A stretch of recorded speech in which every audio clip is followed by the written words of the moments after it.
I think a lot of people have switched to focusing on just getting the most views possible. It's really made people lack in their content. I would just say that our first goal on there was to be authentic when we went on there. We didn't want to be somebody who we were not. We are prioritizing the relationship over how many emails can I collect in a day. I feel like social media has evolved in that you have to be focused on the value that you're providing for people. You just got to find out how can you show up and be authentic to you.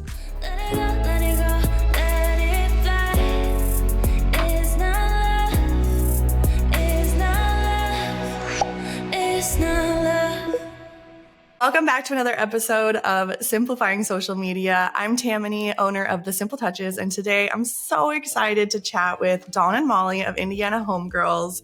Thank you so much for your time today, ladies. I followed you. I think you're like the first real estate team I followed on TikTok in 2020. Really? Oh, I love that. How fun. Yay! Our claim to fame there. It was the genuine personalities, I think, for me, and like the connection that you guys have with each other that I just really was attracted to, honestly. Well, I remember starting you. We remember starting you early on in your career with all of this too. So it's been fun to watch you grow. Yeah, before you literally blew up on Instagram. Yeah. Holy cow. Which we don't know how to do yet. we have no love there. Well, and I think like we've literally spoken twice, and I feel like we're like best friends. I know. Isn't that the way Talk is though? I mean, we have so many besties on Talk and I love that. I think too, when you're showing up, like you said, when you feel like you get to know people through video and you feel like those people are actually showing up the way that they're the same in real life. Like you just feel like you gravitate towards people from that genuine, the way that they show up on video. It's just, you're just gravitated. And I think the platform itself allows for that to where, and that's why I think we do so well on Talk is because I think that platform allows for us to be authentic and be ourselves and not be perfect. And we love that about TikTok. Now, when we go to other platforms, maybe not so, it doesn't come across maybe the same.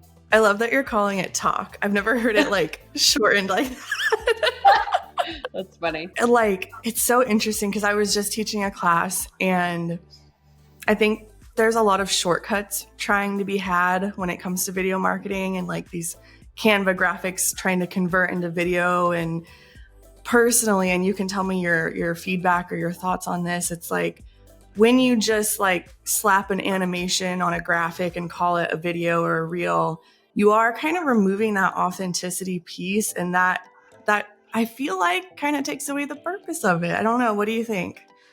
Yeah, even the reels that you see now, it's supposed to be so easy. Just pan a little thing and say read caption, and you're just trying to grab people, and it's not. Nothing about that is really showing you who that person is, how they do business, what it's like working with them. Obviously, I think a lot of people have switched to focusing on just getting the most views possible. And so that has really lacked. Yeah, it's really made people lack in their content. In terms of coming across as a genuine creator. And we also have to remind ourselves that it's not about the views. Yeah. And it's not about how many follows we get, because really we're on this platform, we're on all of our platforms for our business. Mostly we have our personal pages too, but when it comes to our business pages, we're really trying to find our tribe. And we're there. It is a job, and we do have fun doing it. Yeah. But it is a job, and we do it for a reason. And it allows us to connect to people that would want to work with us and that we would want to work with. So let's back up just a tad and let's talk about what platforms you're on and kind of when you started with them. And then we'll kind of build on that with strategy. Okay. Well, we've both been in business for 11 years, almost 8 together as a team, as a duo. So we've been on Instagram since we started our business, Facebook since we started, but we joined TikTok in 2021. I think it was February of 2021. We still kick ourselves and wish we would have gotten a whole year earlier. Yes. We were a little. I had to drag her. She did. She had to drag me to TikTok. And I'm the one who loves to perform and I've always been into musical theater and stuff. So That's so funny. But I have a daughter who was just getting out of college, who was staying, I think it was right around the COVID times when everything was shut down. So she was home a lot, and she was on that platform. She was on TikTok. We'll call it TikTok. She was on, instead of talk. But she was on that platform all the time, and she's giggling. And I'm like, Molly, we have to reach these Gen Zs. Mm-hmm. So let's get on TikTok. And she was like, and then I remember my first one. It was kind of cringe, but cringe. But we did it. But and it was there. To our surprise, the first client that we pulled in came from Minnesota, I believe. Mm-hmm. Was not a first-time home buyer. They were moving to Indiana for a job switch, had a budget up to $700,000. A whole family. Yeah. And we were trying to reach the Gen Zs, and we were trying to, just make sure that we stayed in touch with that generation, because I knew people like my daughter who bought her first house last year would start buying homes. Now we've gotten some first-time home buyers as well, but we really I'm always surprised with the people who gravitate towards us and their budget, which is kind of nice. Not necessary, but nice. Yes. Every time I interview someone, I try to go back all the way to their first video piece. Usually it's on Instagram, but for you guys, I went back on TikTok. I went all the way back, and I saw Dawn. I saw the crumble cookie video, and it's like, it's this slow motion of Dawn just like taking this button. But you know what? You listen. Long time, girlfriend. I did. I almost gave up. I almost did, but I didn't. I have yet to give up on someone. Jen Carstensen, I almost gave up on hers too, because she was a lot. But that's funny. I'm glad I didn't, because you know what I love is, one, you are out in the community. And that's what I tell everyone. It's like, you're still a community resource. You're just doing it differently now. Yep. And it was so authentic. You're like, dude, these are they're huge. They're delicious. They're great. Like cookies. Nothing to do with real estate, mind you. No. I loved it. It was so great. I was also very disappointed because about every other video, the sound was removed. Oh, I know. It's so sad. Isn't it sad? It's so sad. Especially when you start scrolling to the stuff that's older. And now I'm scrolling through other people's videos, and it's the same thing. And I'm like, I bet that video was funny, and it's them just doing these weird movements with no music. And I'm like, that's just sad. Mm-hmm. But what I noticed with you guys, I mean, I was back in, must have been 21 when you guys started. I didn't feel like I was back in 21. You guys were so far ahead of the game when it came to making content that I feel like now, talk to me about that progression. That little smile you just gave each other. Oh, killed me. Okay, so talk to me about the progression. Well, there's been ups and downs for sure. Yes. I mean, we've really lived it. We went to a point, you're at that peak, and then you plateau. And then and then it gets a little less exciting and starts feeling like a job, because then you're like work. Like work, because then you're like, what can we do now? Yep. But yet we want to stay authentic, and we don't want to. I think the one thing that we're really big on is that we want, and Molly said this the other day, it's service over self. And so we have to remind ourselves of that as we go through this, process, these highs and these lows. Like coming to our page is like, it shouldn't just be all about us. It should be, if somebody goes to our page and they're looking through our stuff, what are they going to get out of it? Are they going to get some tips? Are they going to be, are they going to laugh? What are they going to get out of it besides us being like, here we are, and here's what we did today. And we're so bored with that. Yeah, and exactly. I feel like social media has evolved in that you have to be focused on the value that you're providing for people, or entertainment. Yes, or that authenticity is just going to lack. It's just going to feel forced, like you're just trying to promote yourself, and everyone is over that. It's too much. There are so many real estate agents now in the game. Everyone's trying to do the same thing. So you have to figure out how you can differentiate yourself, but in an authentic way to you, and then focus on providing that value so that people actually feel like they're going to walk away with something from watching your content. How did you guys do that? How did you find what was unique to you, or like what tips could you give someone to figure out how they're unique in the market? Okay, you gotta. I would just say that our first goal on there was to be authentic when we went on there. We didn't want to be somebody who we were not, because we didn't want somebody to want to work with us and then find out that that's not who we truly are. So we really just wanted to go. It was during a time when we started that, the world was a kind of a scary, sad place, but we never stopped working. So we were fortunate enough to live in a state that did not get shut down with real estate. So we're on the roads all by ourselves, like everybody else is stuck at home, and we're just going to have fun with this. And so I remember, there was a lot of for sale by owners. I remember us jumping in the car one time, dropping an offer at the porch because we didn't know how else to get a hold of them. I mean, so we wanted to take you on that ride with us. But now things have kind of normalized, and we've just had to figure out, how do we now pull away from the pack? Because there are so many real estate. I mean, people just followed. And we still have people from around our community who says, you guys were the originals in our area, on TikTok. And we still remember you for that. But now it's just everybody is on TikTok and everybody's trying to be noticed. And again, you can get caught up in that, or you can slow. And we have. So we're not trying to act like we're above the fray. No. We've learned some hard lessons as well. Absolutely. We've had to pull back and say, what are we trying to accomplish? And I guess that's what's good about having a shared account, is that we both can have different perspectives, and we can look at each other, and we can, kind of mull over what we're doing. Is it working? Is it how we want to present ourselves?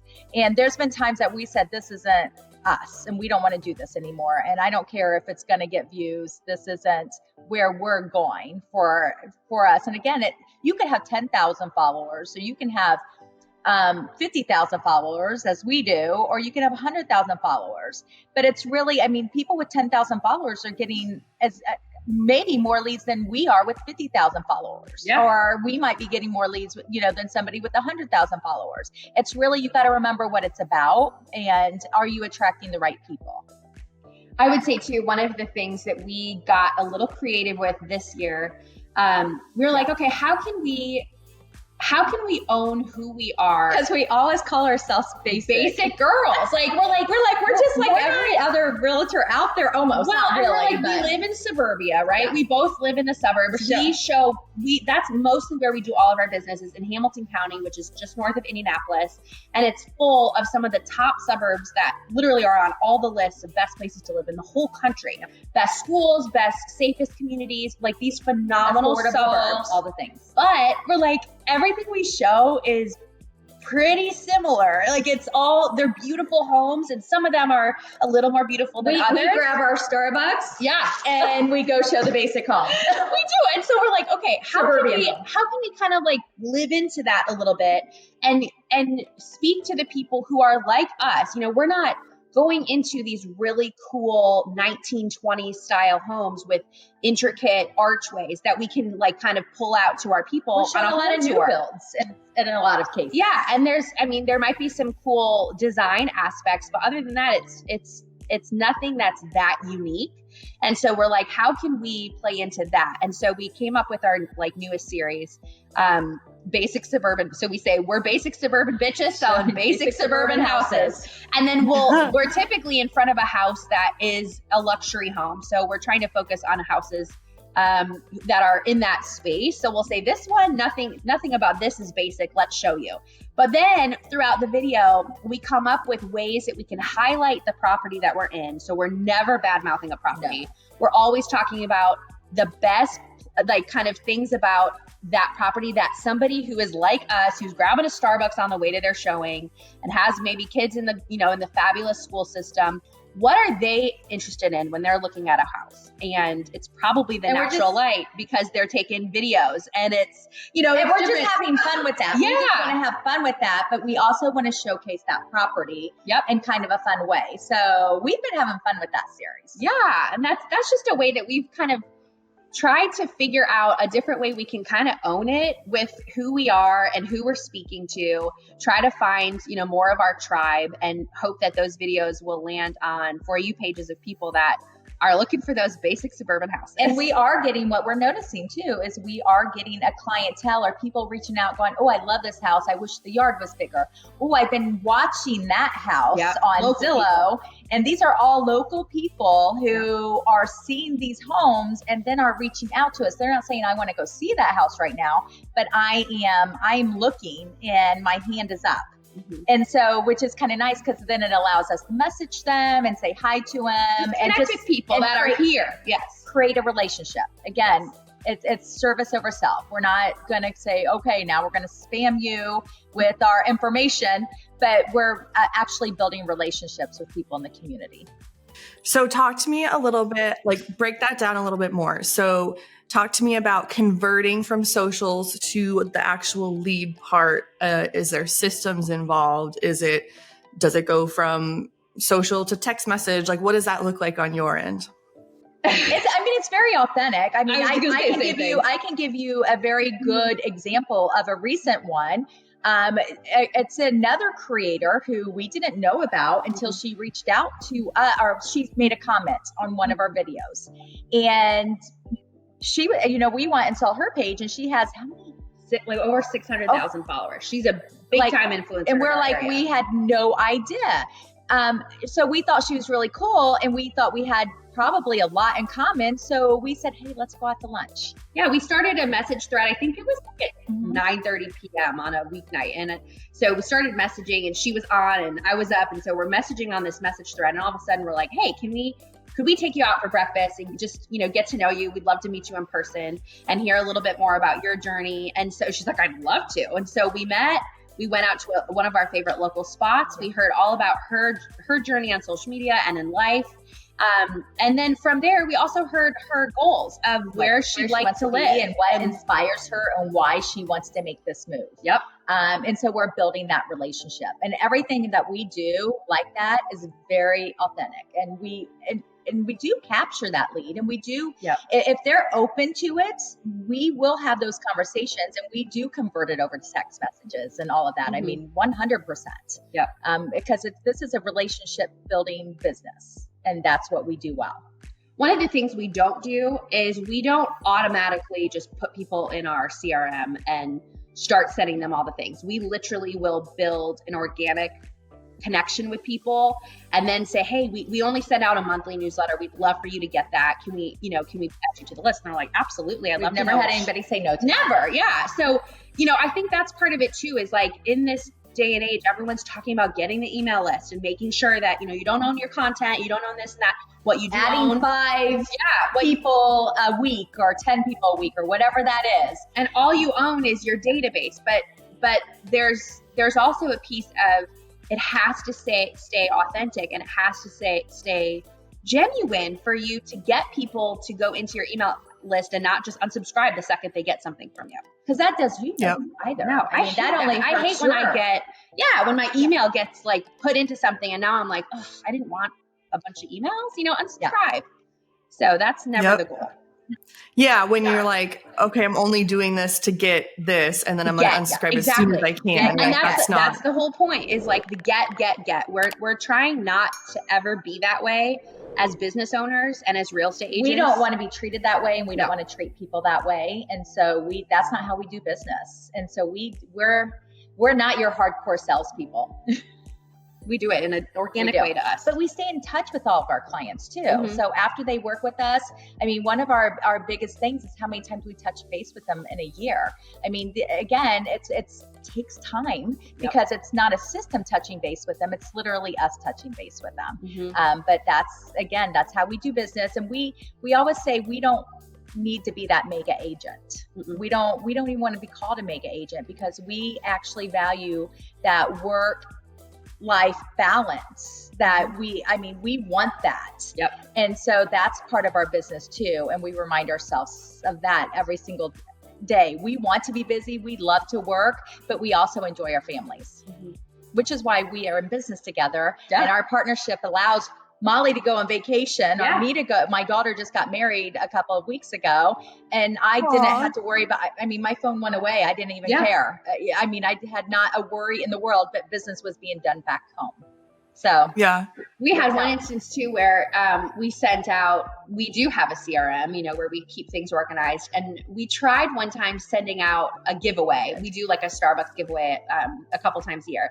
And we sent that giveaway out from this number. And so it was kind of more automatic. And that way we didn't have to sit down over the day and text everybody. And it said, save this number. This is something that we'll use for future giveaways. Right. But we felt empty after it, because even though we were doing something for our people and they appreciated it, we didn't have that genuine connection with people about how they're doing, how the kids are going, what's going on with the house, what's new. So it's like to just give away something without that meaning behind it and without feeling like you're actually connecting on a human level.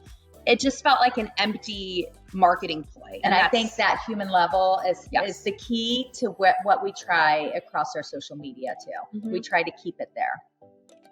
I'm curious, were either of you, like, what was your career prior to real estate?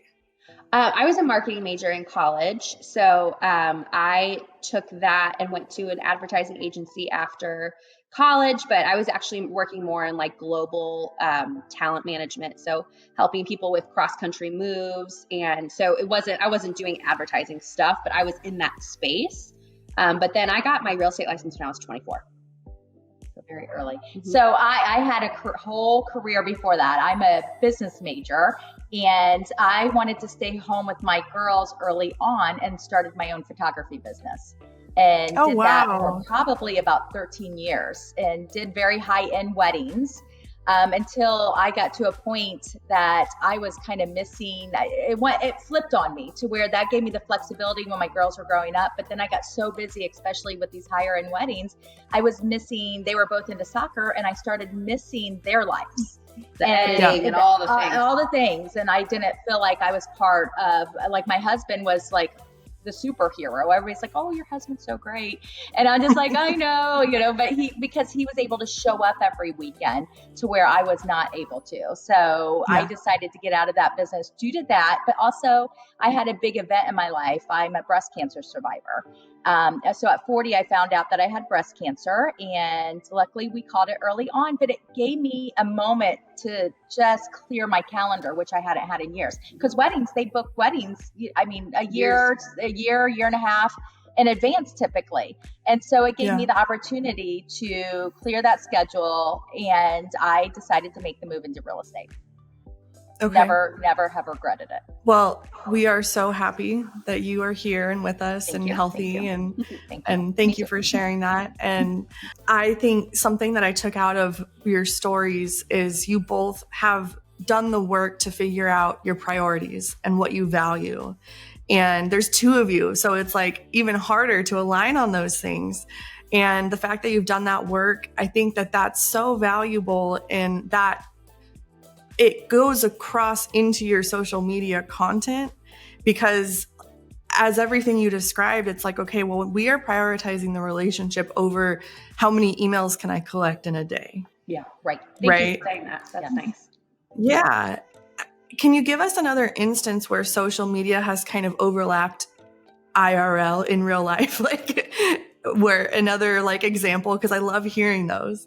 Yeah. I mean, a couple years ago, we had a closing that got delayed. And that was a bummer. And so we took ourselves out for margaritas, because what else do you do? Yeah. So we went out, we were having margaritas. We ended up making a TikTok about it. I wasn't sure which story you were going to tell, so I was glad it was this one. So we're drinking margaritas. We make this video, and one of our friends, Liz Brown, who we had followed and a while back and just, had just been TikTok friends, commented and said, when can I drink margaritas with you, or something like that. And anyways, we took that comment that she made and we had a in real life conversation with her. And then we decided we should plan something where we can all of us meet up. Yeah. All of us that are creating this video content, and we're doing it consistently. We're probably kind of similar, we all want similar things in life, and how can we all meet our TikTok besties and learn from each other and just kind of be in a space all together. So we literally decided to book an Airbnb in Scottsdale, Arizona. We just went on, we're like, just a whim, where can we find 20 to 25 people, a really nice house for all of us? We booked this house. We planned our very first, we called it TikTok Realtor Retreat. We've now rebranded to Homegirl Society. And we planned our very first retreat. You were one of our featured speakers at that very first retreat, because we just thought about who are we following that we'd like to hear more from, and that we get value from, and we want everybody else to get value from. So literally 20 people, 20 strangers from all across the country. Everybody walked in going, I don't even know what I'm getting. I don't know anybody. Here. I don't know what I signed up for, but here I am. And we sold out the house, and we had the most incredible week. We did it again last year with 30 women, and we're doing it for the third time this year in Austin, Texas. And we're already sold out for that one too. I mean, so we've really been able to cultivate a community of realtors from all across the country, across brokerage lines. We don't give a shit where you work. The support system that we have created for them and us is phenomenal, because we all keep in contact. We have a messenger that is very active with everybody that has attended our retreats, and we're friends. We're in real life friends too. Like we're people that are supporting each other in business, in life. We have their phone numbers in our phones. So we text, we call, all the things. And so it's been kind of a cool, definitely that's a place where we've crossed over into real life, because these people have become very good friends of us. In one case I have, there's somebody in Texas, Wiley, who my daughter is a Marine, and she was having her car shipped to Houston, I believe. Anyways, he lives in Houston, and however Dallas. It was Dallas. Sorry. And however it worked out, I had to go collect her car. He held on to the car for me until I could get there and collect her car and get it shipped to Hawaii. And so it's kind of amazing. And they took you to dinner. They took me, his wife, and mother-in-law. And so that was a TikTok relationship that crossed over into real life. Isn't that sweet? And you want to talk about a strong referral network. Oh my gosh. Yes. And again, when we've sent so many referrals, and we've received so many referrals through our TikTok account, because people know exactly what they're going to get when they send somebody to us. And that's the same when I'm looking for somebody to send a referral to. The first thing I do is go to TikTok, and I'm looking up hashtags. Well, the first thing we do is look at our homegirl. That's true. But after that, if there's nobody from that area or before this, I'm going to TikTok, and I'm trying to get to know people through their videos. Oh, we have a visitor. Baby. I love it. Always. Okay. Anyway, no, it's become a really neat referral network. Our Homegirl Society, TikTok in general, I just think you get to know people so well through their video presence, if you do it well. Agreed. Yeah. If you do it well and you do it a lot, I feel like there's something to be said about. Stay relevant. You have to stay relevant. Yep. Well, staying relevant, and like the more you do it, the better you get at it. Like, you can't just like. I am horrible. I'm still horrible to this day in front of a camera. I have my whole life shied away from cameras. I like being on the other side of the camera. I love capturing things, but I don't like to be as the subject of the camera at all. And I do. I love it. She does. And she's good at it. I still don't love it, but I've gotten better at it. But it's still one of those things that has pushed me to kind of step out of that box that I put up for myself. But I work at it every single day. So that's a great lead into the last question here is, what tips or advice would you give to someone who's like, I know I have to start with this video marketing nonsense. Go look at our crumble cookie video, the very first one, and then know that it's okay. You'll be fine. I think so much of it is just learning as you go. And so you're not going to be, even somebody like me who I've grown up doing musical theater and being, even starring in musicals and being the literal center of the stage at multiple times. I love that. But it's different when you have a camera in front of you and you're trying to say something that's smart, and you're trying to say something that makes sense, and you're trying to say something of value. Like, it's completely different when you don't have a script. I also think sometimes you can have a script and you can, not go verbatim with the script, but it can help you try to say what you want to say. We use that a lot. Like, we're getting ready to go do a basic bitch video, basic suburban bitch video. And we have a somewhat of a script written. Yep. But we're going to veer from that script, but it's going to give us ideas in the moment, because when that camera gets in your face, you forget. So sometimes it's good to put some work ahead of it and think about it and think it through. Mm-hmm. And then sometimes it's okay to be on the fly in a moment that you're just feeling the passion about something. Yeah, you want to talk and you about just something. Want to talk about it. Also, show both of those moments. It might get you in trouble sometimes, because we have been in trouble sometimes. But it's good to take risk and see where you can push yourself, but you also learn from those risks. Yeah, absolutely. You learn how much is too much, and you learn how much is, but I would never put yourself in a box. I would say, if I would give somebody any advice, it's always stepping outside of that box. Again, remembering who you are, service over self, things like that. So have like 3 statements maybe that you write down that you want to represent you, because you do get lost in social media. Yep. And look at those 3 statements, and before you post it, if you're questioning it, ask if it fits. I think another thing is, we are all doing real estate. We're all helping buyers and sellers. And so sometimes if you're stuck on where to create something, or you're like, I don't even know what I would say in a video, think about the last question a client asked you. Because, sometimes we get so wrapped up in what is happening in the deal that we forget to like dumb it down a little bit for people. And so that was a piece of advice. I can't remember who said that, but I always thought that was such a great piece of advice. If you're just wondering what to talk about, think about what a client asked you recently and make a video about that. I look up current news, because I'm a news junkie. So I will look up current news and say, what can we get from this? What's going on in the world today? And what can we pull from that? I love that kind of stuff.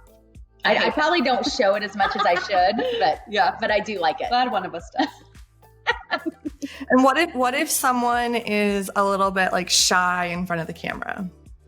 Well, I think that you have to show up as you are, right? So you have to, but we know several people who are very, very successful on this app, and they don't like the sound of their voice. And they don't use their own voice. They don't use it.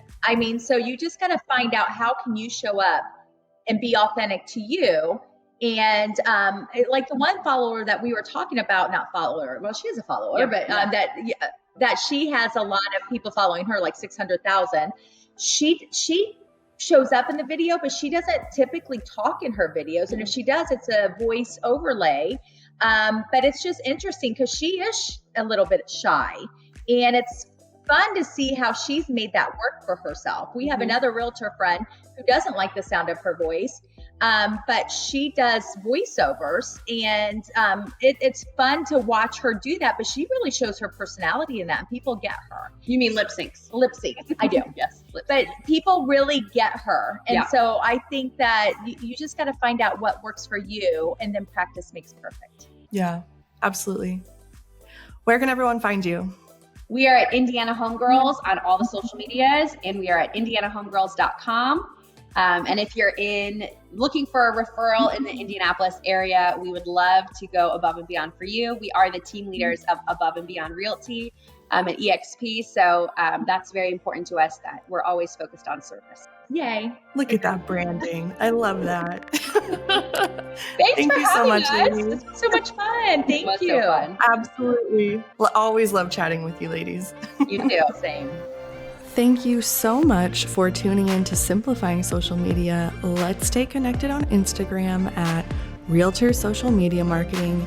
And if you're interested in working with me, head over to thesimpletouches.com and see all my social media marketing services for real estate agents. And I'll see you guys on the next episode.